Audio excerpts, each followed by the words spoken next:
So what I'd like to do this time round is talk to you about a topic that is often left to one side until it's too late, and that's about succession.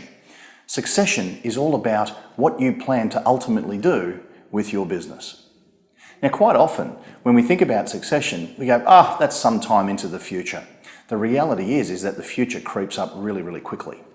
And of course, sometimes succession might be just around the corner. In other words, you might be nearing the end of your business life, or you might just decide that you want to do something else with it.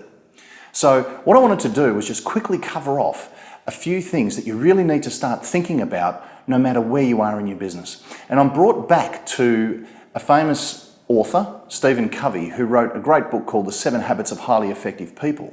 And the first habit is start with the end in mind. Unfortunately, very few of us actually do that. So regardless of where you are in your business journey, I think this is going to be a great opportunity for you to start your succession plan regardless of when you ultimately decide to stop working. Now, the first thing we need to focus on is, what is your objective? What would you like to do? Do you want to build something of value? Are you building something of value for the long term?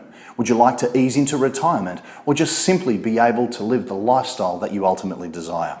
It's really important to get absolutely crystal clear on what those objectives are so that you have a compelling picture of what to work towards. Now, of course, there are lots of options when it comes to freeing yourself up of this business that you've worked so hard to create. You might want to sell it for a profit. You might want to pass it on to a family member, for example, or to the next generation.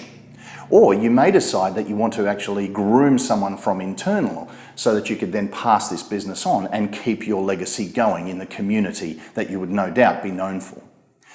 Some of the risks. What are the risks associated with your particular business? Is there a risk that if you pass it on to somebody else that you might lose some clients? Is the quality of work a risk in terms of passing it on to somebody else and then suddenly that quality slipping? Are there some industry changes perhaps, or some trends that may influence what you may ultimately be able to get for this particular business if you were to suddenly put it on the market? And also, what happens afterwards? What would you do if you weren't running your business? Would you be simply laying back and enjoying a wonderful lifestyle? Or do you have some other goal that you would like to then pursue? I think it's really, really important to keep this in mind right up front. Now, of course, most of us go into business to create something of value that could ultimately fund our future. So do you know what the value of your particular business asset is right now?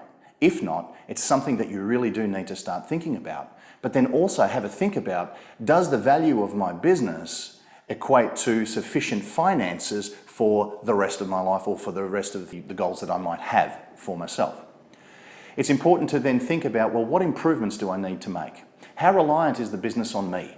Are there things I can do to systemize the business so that I can remove myself from the day-to-day and start moving client relationships towards the asset or the brand of the business rather than onto the individual themselves? There are so many other implications as well. What about the tax implications of selling your business for a profit? Do you actually know what they are? And I think that is the key.